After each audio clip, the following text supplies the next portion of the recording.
Hello everyone, welcome to this discussion on INI CET 2020 anatomy part. Well, all these questions are recall based, so if you find any variation in the question or in the option, I think we should not worry too much about it because our goal is to look into what topics were asked and we can discuss the other options and what other possible questions can be asked from there. So, without a further ado, let's start with question number 1.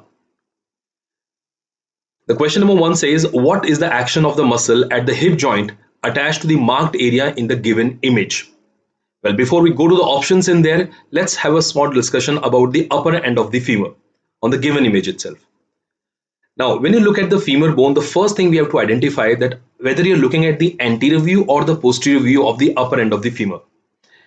And the one easy way to recognize that this view is a posterior view, that is because of the presence of this intertrochanteric crest. Can you see the crest over there, which is stretching from this greater trochanter to lesser trochanter? This is not merely a line, it is a crest, and intertrochanteric crest can help you easily identify that you are looking at the posterior view of the femur. Had it been the anterior view of the femur, you would be looking at the intertrochanteric line. Then there would be the intertrochanteric line, it was the anterior view.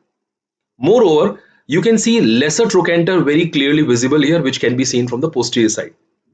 So this definitely is a posterior view of the upper end of the femur. Let's have discussion on a few attachments on this portion from where the future questions can be asked.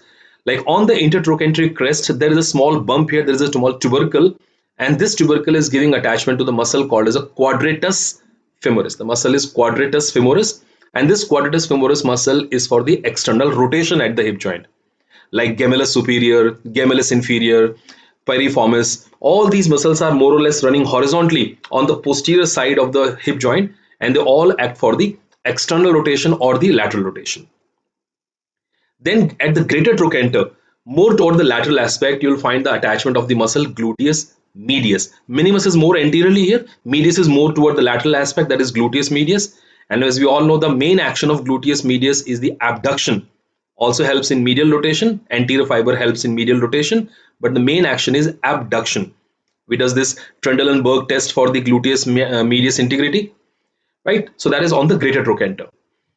If you look at the lesser trochanter is receiving the attachment on it and just below it for the iliopsoas tendon, the muscle which is for the flexion at the hip joint here. So these are all possible attachment which could be asked from this here. If you look at the shaft of the femur on the posterior side, there is linea aspera, and when you look at this linea aspera on the upper end, it is kind of furcated.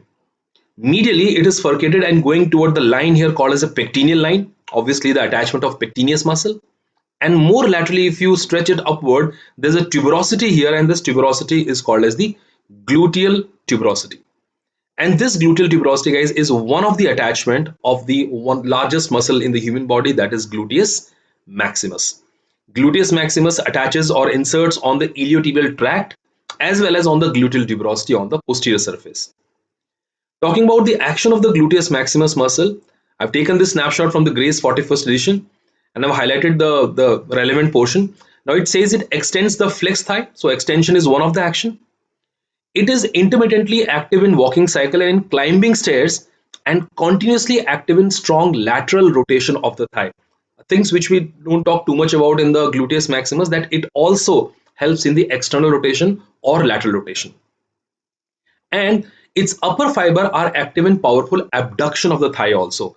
We usually correlate gluteus medius muscle with the abduction, but yes, even gluteus maximus upper fiber are for abduction. So the three main function of the gluteus maximus, of course, extension is the main. Then we got this lateral rotation or external rotation, and also it helps in the abduction of the thigh. Therefore, the answer to our question here is the action of the muscle attached to the following point is B, extension, abduction, and external rotation. Moving on to question number 2. Question number 2 is, what type is middle radioulnar joint? Well, before fetching the answer to this question, guys, when we talk about the type of joints, based on the structure they are made up of, we usually say we have three types of joint. We got a fibrous joints, cartilaginous joints, and the synovial joints. In the fibrous joints, we have some variety. Like one of the variety of the fibrous joint is syndesmosis. We got a sutural joints, and we also got the gomphosis. Sutural joints, we have different type of sutural joints like plain sutural, we got squamous sutural, right? Dentate, denticulate sutural joints. Gomphosis is simply a joint between the gum and the tooth. Now, if you look at the first part, that is syndesmosis here, as we already said, it is a type of fibrous joint. What is syndesmosis? When the two bones are connected to each other by some substantial amount of fibrous structure. Like when you look at the inferior radioulnar joint, it's not a synovial joint. It is a joint which is connected by it is formed by a ligament itself. Similarly, middle radioulnar joint and middle tibiofibrillar joint are also the example of syndesmosis, which are made up of the interosseous membrane. The interosseous membrane is connecting the two bones, and yes, like in pronation and supination, the middle radioulnar joint has also the role to play. So, coming back to our question here, the question says what type of joint is middle radioulnar joint? That the question was. Yes, it is a type of a syndesmosis joint which comes under the category of fibrous joint.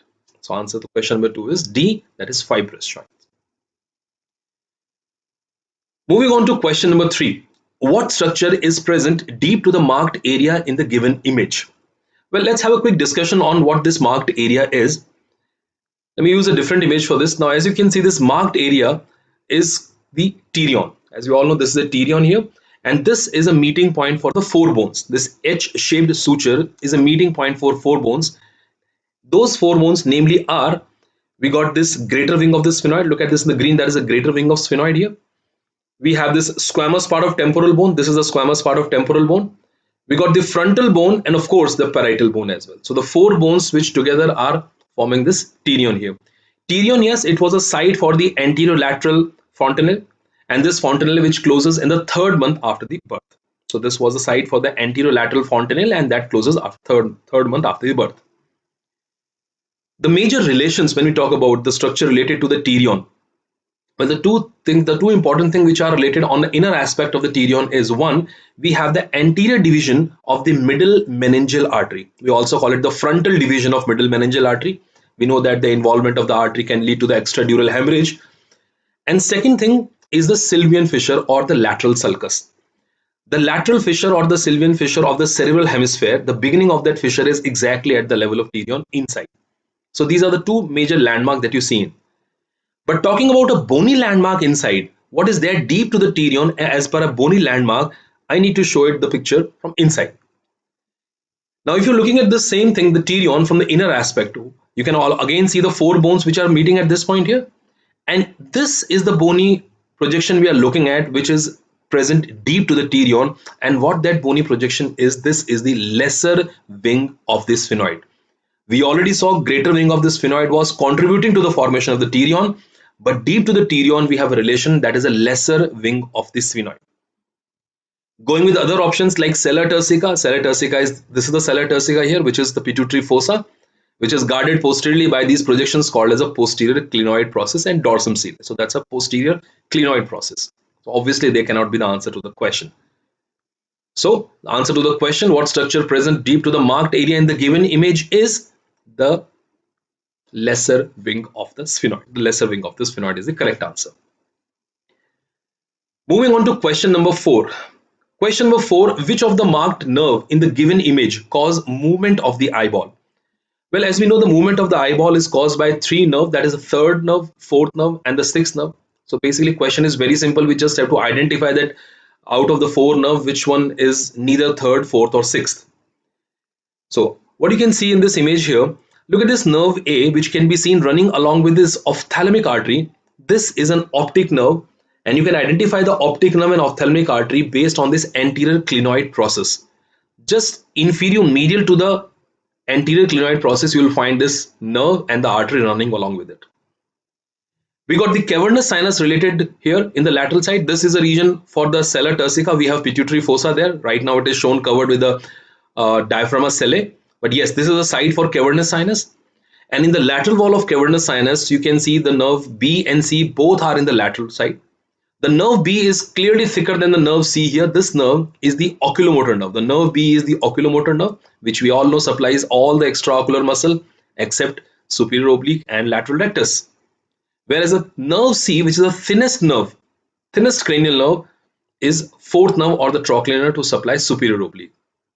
As I already said, third nerve and fourth nerve, they are both present in the lateral wall of cavernous sinus. The one nerve which is not in the lateral wall of cavernous sinus, because when that nerve originates, it is very close to the midline at the pontomedullary junction, and that nerve is the sixth nerve. If you look at the abducens nerve, when the abducens nerve comes out of the brainstem, it comes from the pontopyramidal junction, or you can say pontomedullary junction, which is very close to the midline. So as the nerve emerges out, you will see the nerve is in close relation to this slope here called as clivus, and you can see the only nerve which is present here on this slope here is a clivus entering inside. In doing so, this nerve is not able to reach the lateral wall of cavernous sinus. The nerve is seen running inside the cavernous sinus. So out of the three nerves which supplies the extraocular muscle, abducens nerve, the one which supplies the lateral rectus, is present inside the cavernous sinus. Third nerve and the fourth nerve are in the lateral wall. But yes, going back to our question, the question was that which of this nerve is not supplying the muscles of the eyeball or extraocular muscle, and answer is clearly optic nerve. So for this question, answer is A, that is the optic nerve. Moving on to next question, question number 5. Identify the marked foramen in the given image. Well, this is a repeat question again. This view here is the anterior view of the sphenoid bone. Now guys, when you look at the sphenoid bone from the anterior side, the few things to be identified there. You can see these big wings are here, the greater wing of the sphenoid. You can see these are the lesser wing of the sphenoid over there. That's a sphenoidal air sinus which can be appreciated. And look at these pterygoid plates, the lateral pterygoid plate and the medial pterygoid plate. From the anterior view, you can see two foramen clearly. The one which is present more superior laterally, this foramen here is the foramen rotundum, and as we all know, foramen rotundum give passage to the maxillary nerve. Whereas the one which is present more inferior medially here, this is the pterygoid canal, and pterygoid canal is giving passage to the Vidian's nerve, which is a combination of greater petrosal nerve and deep petrosal nerve. I'm sure you all know greater petrosal nerve is a branch of facial nerve, and deep petrosal nerve is a sympathetic nerve coming from the plexus around the internal carotid artery. It also gives passage to the artery to pterygoid canal, also called as Vidian's artery, which is a branch from the third part of maxillary artery.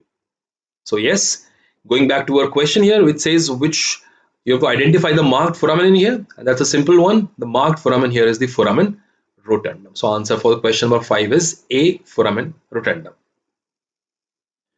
Now moving on to question number 6, guys. It says which of the marked structure does not contribute to the laryngeal skeleton.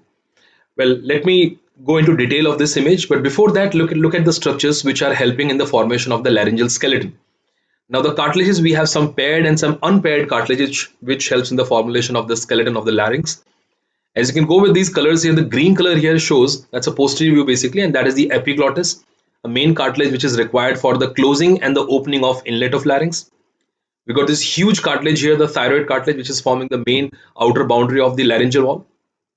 We got these arytenoid, probably one of the most active cartilages, the arytenoid cartilage, which have attachment of vocal cord. So abduction and adduction of vocal cord, it depends on the movement of these arytenoid cartilage itself.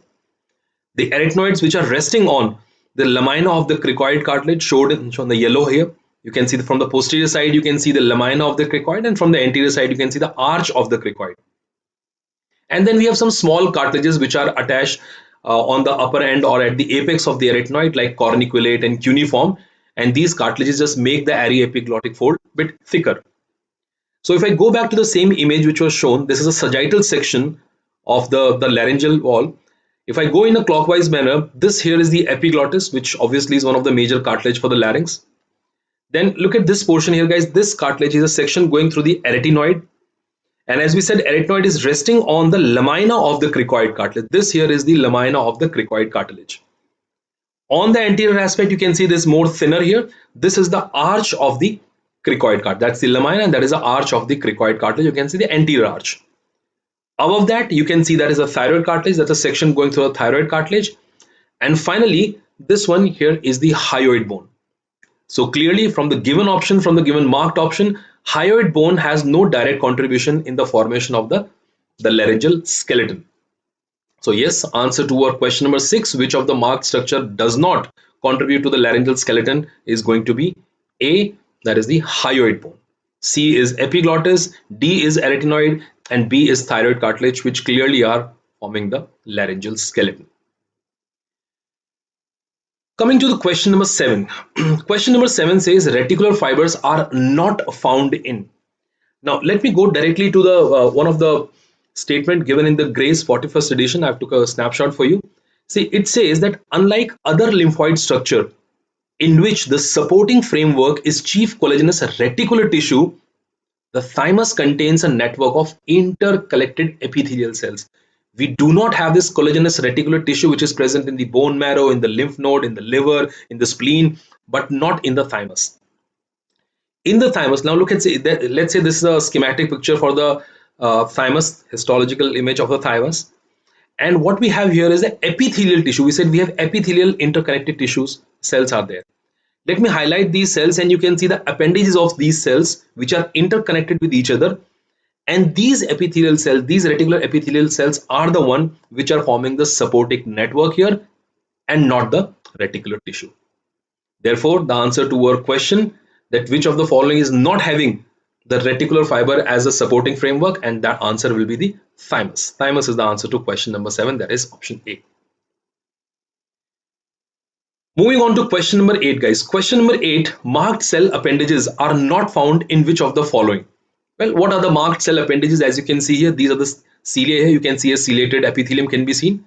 So basically the question is that ciliated epithelium is not present in which of the 4 given option here. Let me dissect these 4 options. Now the option A here says oviduct. Oviduct or fallopian tube is having ciliated epithelium. Although that is not the dominant epithelium over there, only 20 to 30% cells in the oviduct are ciliated columnar epithelium. Majority of the cells are PEG cells, the secretory cells are there. But yes, we do have a ciliated epithelium in the oviduct.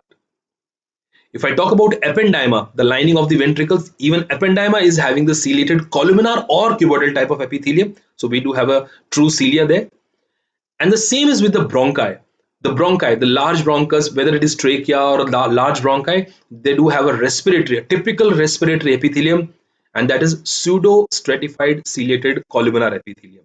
Pseudo-stratified, but again it is ciliated. So ciliated, ciliated, ciliated, they all are ciliated. But when it comes to vas deferens or ductus deferens, they do have a columnar epithelium, not with the cilia, but with the stereocilia. Vas deferens is lined by the columnar epithelium with stereocilia, guys. And when you say stereocilia, these are the extensions coming from the cell itself. The stereocilia are found in the male reproductive tract, and they are to facilitate the absorption in the epididymis and ductus deferens, unlike the ciliated epithelium present anywhere else where they facilitate the movement. So here the stereocilia is present, and that is for the absorption and not for the movement, which is in case of the oviduct, bronchi, or ependyma. Therefore, the question number 8, the answer to our question would be B, that is vas deferens. Vas deferens is not having the cilia, it is having a stereocilia. Moving on to question number 9. Well, this really could be a tricky one. What muscle is attached to the bone marked in the given image? Well, there are two school of thought for the what exactly the question was asked, and I think there's no point in cribbing about that what exactly question was. The few said the arrow was present toward the lateral side of the first metacarpal, and few says it was on the lateral side but toward the base of the metacarpal, the way it is shown in this image here. So I better be discussing all the attachment of the metacarpal, whatever the question it was, because we have both the answers present in there. Okay, so let me just enlarge this picture and talk about the attachment of the first metacarpal along with this respective phalanges here. So guys, here this is the first metacarpal. You can see the proximal and the distal phalanx of the thumb. If you look at the distal phalanx of thumb, the muscle which is inserted here is a long flexor of the thumb, and that's why we call it a flexor pollicis longus. One of the deep muscle of anterior compartment of forearm, the flexor pollicis longus is inserted here. Base of the proximal phalanx on the medial side and on the lateral side, it is known for the attachment of the thenar muscles. Like on the lateral side, we have an abductor as well as a flexor, and obviously they are thenar muscles, so they are the brevis muscle. So on the lateral side of the base of first metacarpal, we have flexor pollicis brevis and abductor pollicis brevis, the two thenar muscles.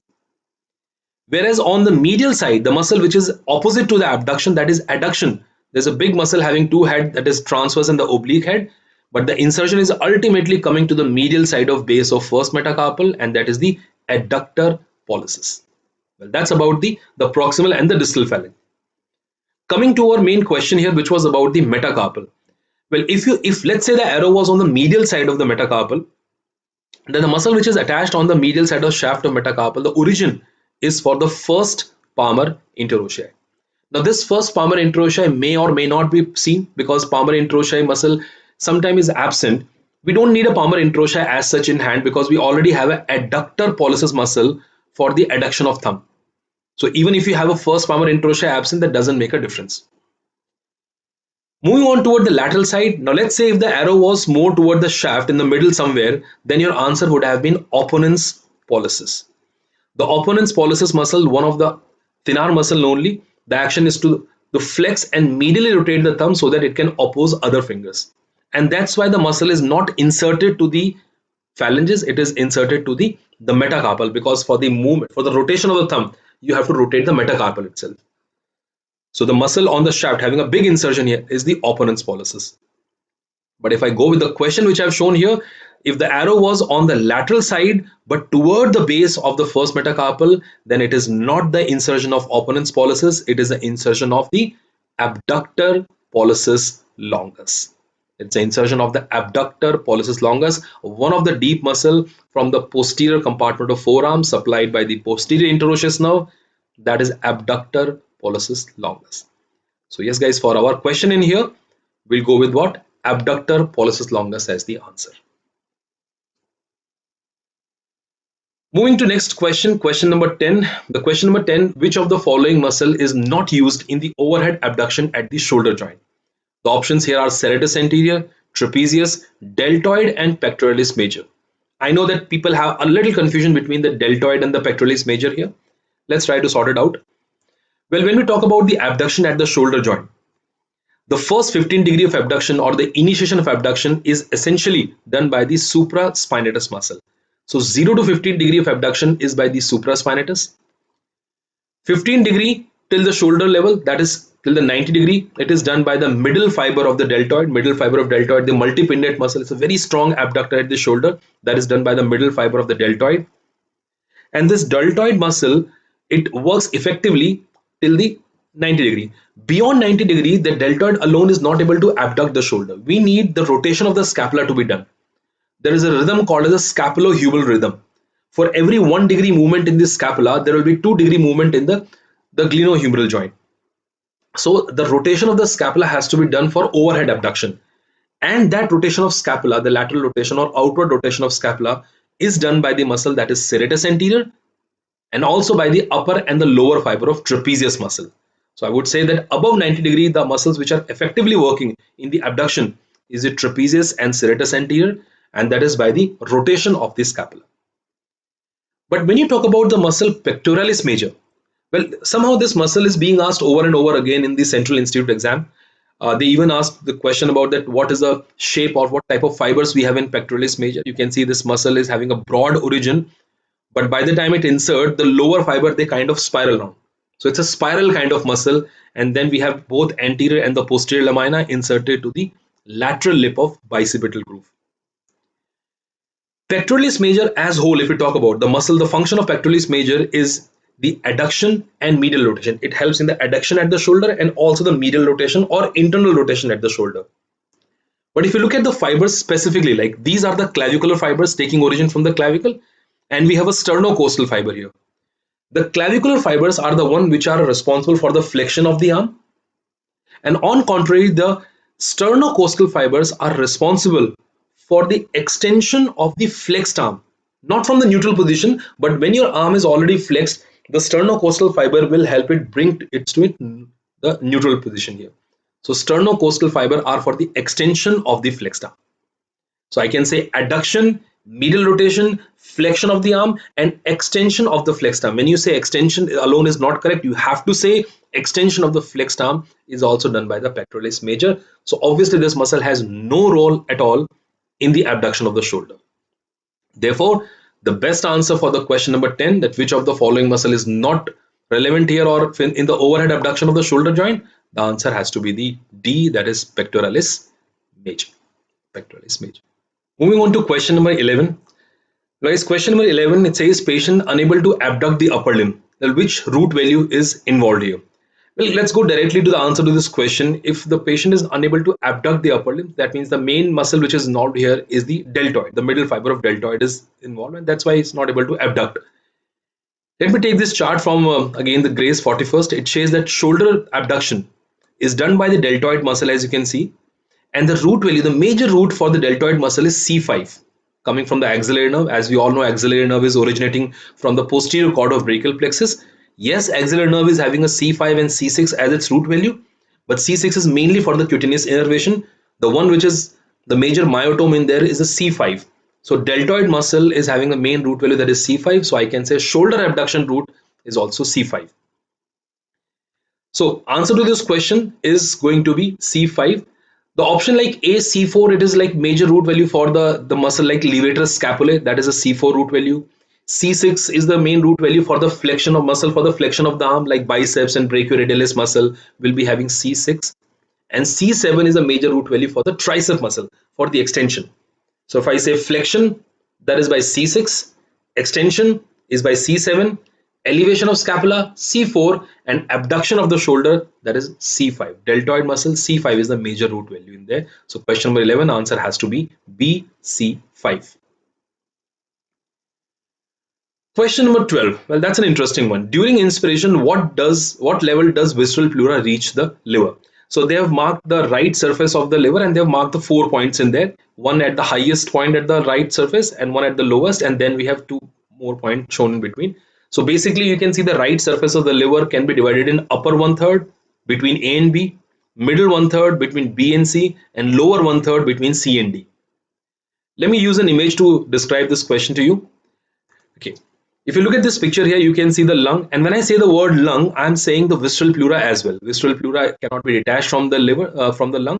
So it is a lung along with the visceral pleura.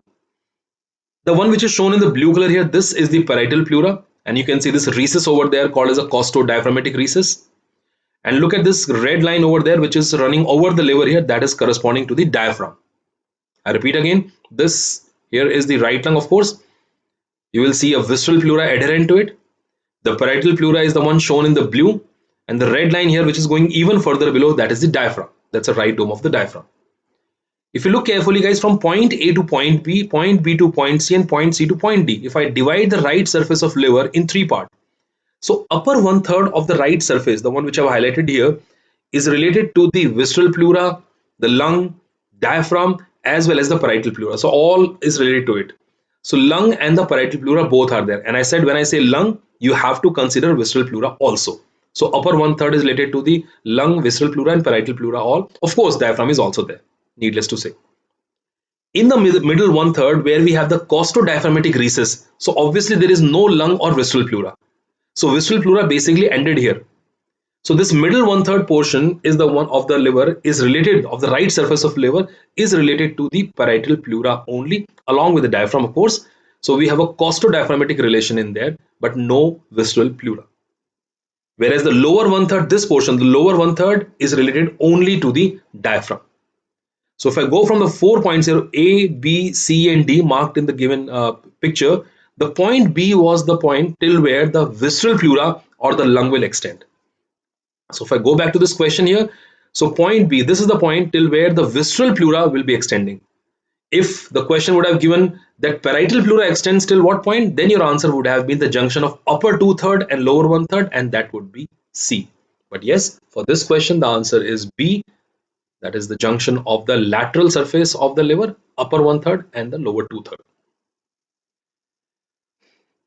Moving on to next question, question number 13. It says paradoxical breathing in the patient is due to involvement of which of the marked nerve? Again, it's a repeat question, guys.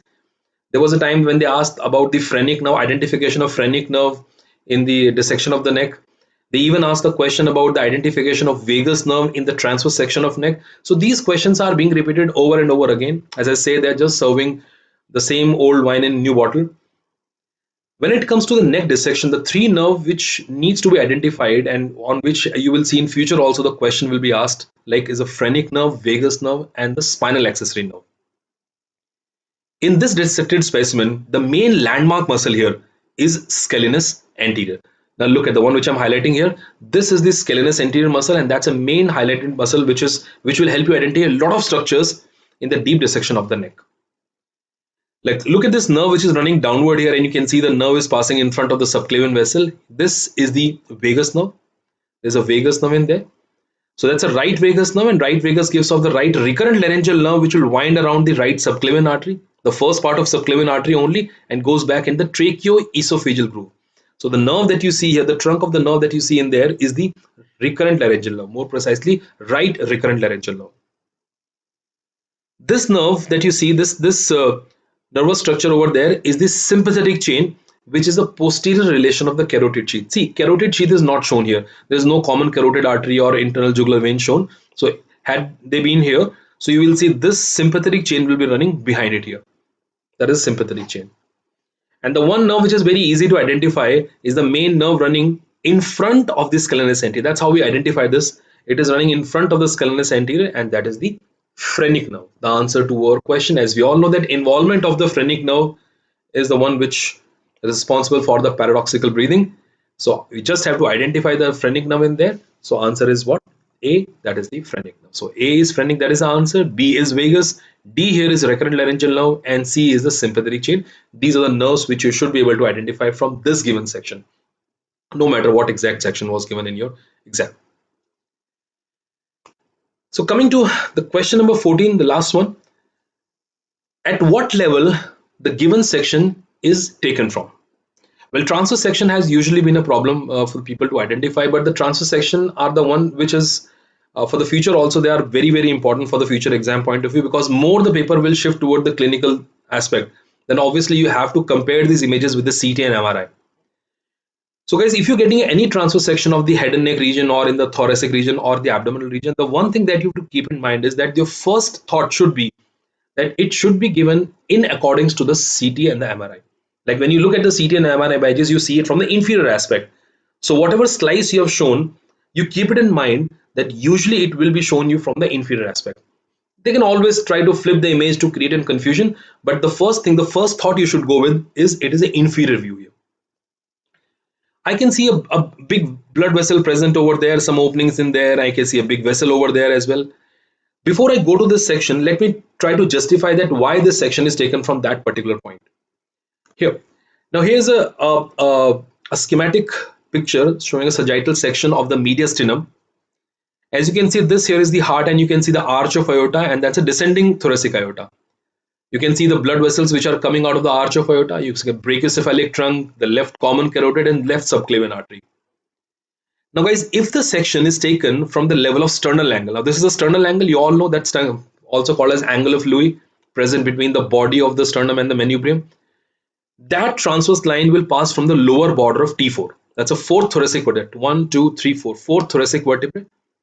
So if the section is taken from T4, T5, that is between T4 and T5, or you can say lower border T4, in that case you will see the beginning of the arch of aorta and the end of the arch of aorta.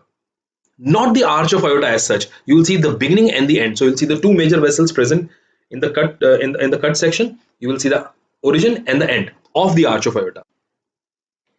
But if you take a section from the junction of the third and the fourth vertebrae, from the T3, T4, look at this. This is T4, T5. If you take a section from this T3 and T4, then you will see the section is going from the level of the arch of aorta. So the section will be going through the arch of aorta itself, and obviously when you see it from the inferior aspect, when you see it from below, you can also see the opening of three major vessels from it, from right to left. When you go, it will be the brachiocephalic, the common carotid, and the subclavian artery. And that is exactly where our section is taken from. So look at this picture once again. As I said, first you got to presume that this is going to be the right side because you're seeing it from the inferior aspect. Think about like you see the CT and MRI. So this is going to be the right and left, and that is anterior and posterior. This is anterior. You can see that is a body of the manubrium here. Posterior, you can see the vertebra present. This is the right side, and this one here is the left side. Well, if I start from here, in front of the body of the vertebrae, that has to be the esophagus, one of the structure of the superior and the posterior mediastinum. In front of the esophagus, that cut section is going through the trachea, which is just below that is going to divide into the principal bronchi. That's a trachea. And because this is the right side, obviously the major vessel entering into the heart from the right side is the superior vena cava. So that is a cut section through the superior vena cava. And this is the main identifying feature in there. You can see a long vessel here which is extending from right to left posteriorly, because after that it will form the descending aorta and will run toward the left side. And guys, I told you that you are imagining it from the you are seeing it from the inferior aspect. So when you see this arch of aorta, the aortic arch from the inferior aspect, you can clearly see the opening of three blood vessels: the brachiocephalic trunk, the left common carotid artery, and the left subclavian artery, which are coming out of the arch of aorta. The section is from the arch of aorta, not from the beginning and end of the arch of aorta. So answer is not T4 and T5, which many of you marked. It is going to be T3 and T4. The answer for question number 14 is T3 and T4. So that's it. That's it about the questions of this recent INI-CET exam. You can always pour in your feedback about the questions and about the discussion. I hope you find this discussion helpful for your upcoming exams as well. Thank you so much.